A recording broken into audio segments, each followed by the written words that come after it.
Monday, September 30th, right now on 12 News at 10. School threats continue to be a big issue across the valley. And tonight in Scottsdale, the school district and police department address these concerns and what they're doing to try to stop this problem. We're tracking a string of weather impact alert days due to an excessive heat warning and several record highs getting shattered this week. I'm Gabriella Becerra in Glendale. A man was arrested after allegedly murdering his mother. Tonight we're learning the new details of her gruesome death. And the number of registered Arizona voters affected by a coding error in state computers has now more than doubled. 12 News at 10 with Mark Curtis and Caribe Divine starts now. We begin with breaking news tonight on a strike that could impact the everyday goods that we buy. Just moments ago, thousands of port workers from Maine to Texas took to picket lines in a work stoppage that could reignite inflation and cause shortages of goods. The last time that there was a strike of this magnitude was back in 1977. NBC News is reporting a work stoppage could cost the U.S. economy up to $4.5 billion a day. The union representing dock workers is calling for a 77% wage hike over 6 years and a complete ban on automation on things like cranes and gates. Experts say that a work stoppage for more than a few weeks would snarl the nation's supply chain, potentially leading to higher prices and delays in goods reaching homes and businesses. Tonight, police officers from several Valley agencies came together to discuss the unprecedented wave of threats targeting local schools. Good evening and thanks for joining us. I'm Mark Curtis. And I'm Caribe Divine. 12 News journalist Chase Golightly is in Scottsdale with more on how law enforcement agencies and districts are responding to this growing problem. It was held here at Chaparral High School, where less than a week ago, a school threat forced the entire high school to go on lockdown.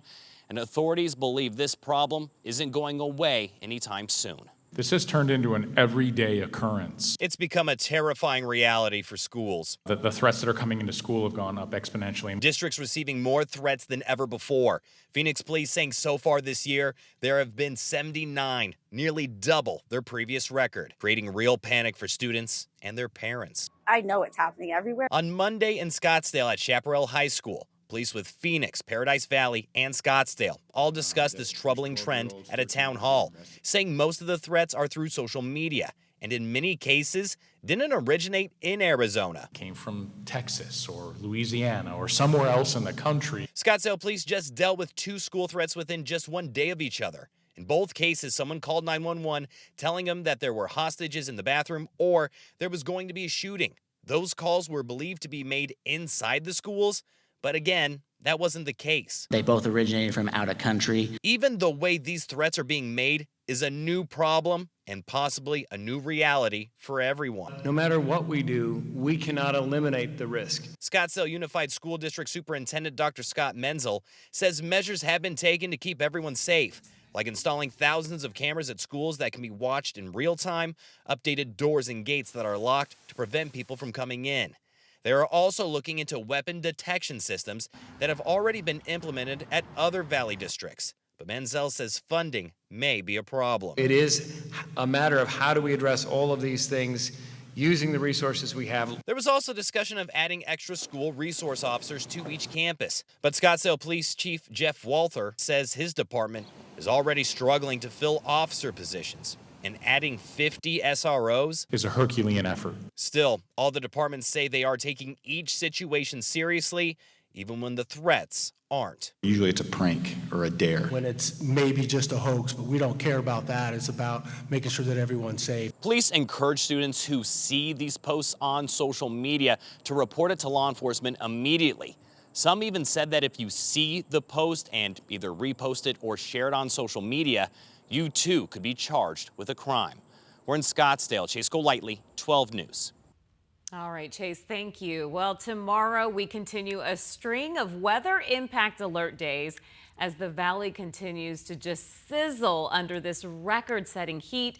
Meteorologist Lindsay Riley is here with more on how hot it will stay in the next few days ahead. Well, our average right now is 96. Tomorrow we're going to hit 112. That will be another record-setting day. Today was the 7th day in a row where we had record highs, and it's going to continue through the rest of this week. Here's a look at Tuesday to Friday, and every afternoon we will be setting record highs. Tomorrow, beating the record by 5 degrees. That's smashing the record. 112 tomorrow, 108 on Wednesday, 109 Thursday, and back up to 110 Friday. The excessive heat warning does come to an end as of right now, Friday evening, but there's a good chance this will be extended into the weekend as well, because more record highs will be coming down Saturday and Sunday afternoon for the lower deserts. But here's the lower deserts and all of western Arizona under that excessive heat warning.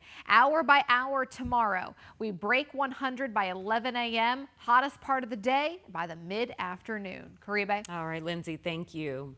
Developing tonight, a teenager is expected to survive after being shot in West Phoenix this evening. This happened near 43rd Avenue in McDowell. You can see that the police there taped off a parking lot with some crime scene tape. Detectives are on the scene investigating. Tonight, we have no word on what led up to the shooting or if police have any possible suspects. Tonight, a man is sitting behind bars after police say he beheaded his own mother. 12 News journalist Gabriela Becerra is in Glendale with new details on the gruesome discovery. We've learned 25-year-old Alejandro Gonzalez was released from jail on unrelated charges the same day he allegedly killed his mother. Court records from prior convictions also reveal he may have had schizophrenia. They were quiet people, you know what I mean? They seriously were quiet, like there was nothing, and then all of a sudden. 49-year-old Teresa de Jesus Cruz Rubio was brutally murdered just hours before she was expected to join family at a surprise birthday party planned for her. Instead, family found Cruz Rubio dead and decapitated at her home last Friday night. It's horrific to the family who had to endure this.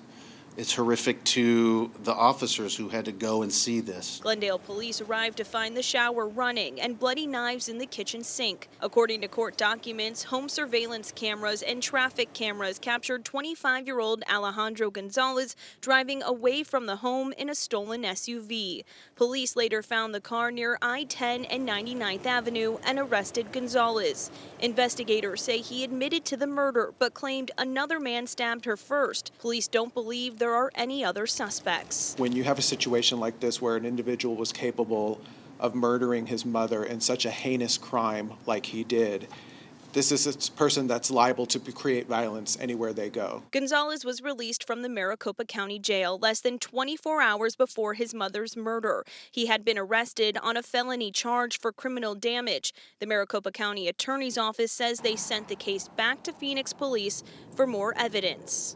Gonzalez was previously sentenced to more than 2 years in prison after assaulting a police officer. That's when he told a judge he had schizophrenia. Now he's being held in the Maricopa County Jail on a $1 million cash bond. In Glendale, Gabriela Becerra, 12 News. All right, Gabby, thank you. Tonight, the number of registered Arizona voters affected by a coding mistake in state computers has now more than doubled to 218,000. Arizona Secretary of State Adrian Fontes made that announcement earlier this afternoon. Now, here's what we know tonight. Fontes has not explained how this batch of 120,000 voters came to light, but warned that there could be more. This all started after a data error, coding error, was discovered earlier this month that showed that 98,000 voters who registered before 1996 may have never provided documentation of proof of citizenship. The state Supreme Court has since ruled that those voters can cast a full ballot this November.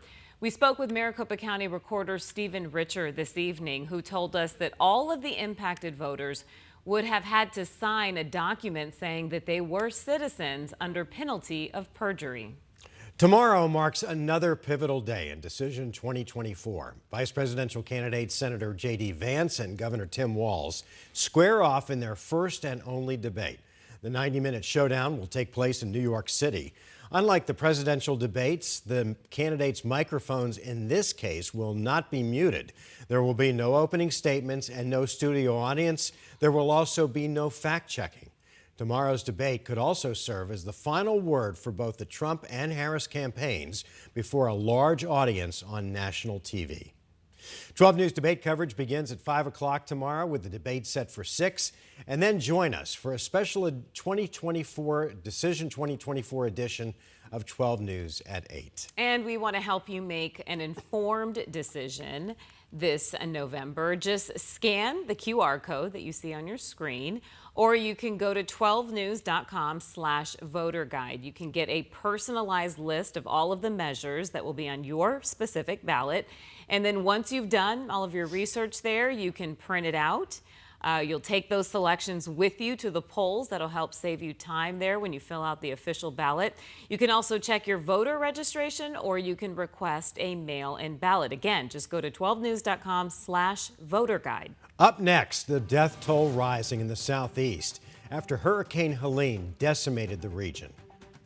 Plus, why the head of the NTSB is blasting the FAA over a potential safety issue on a popular plane. And we'll tell you about a new tool that will serve as a pipeline for ASU students to enter the workforce. 12 News at 10 is coming right back.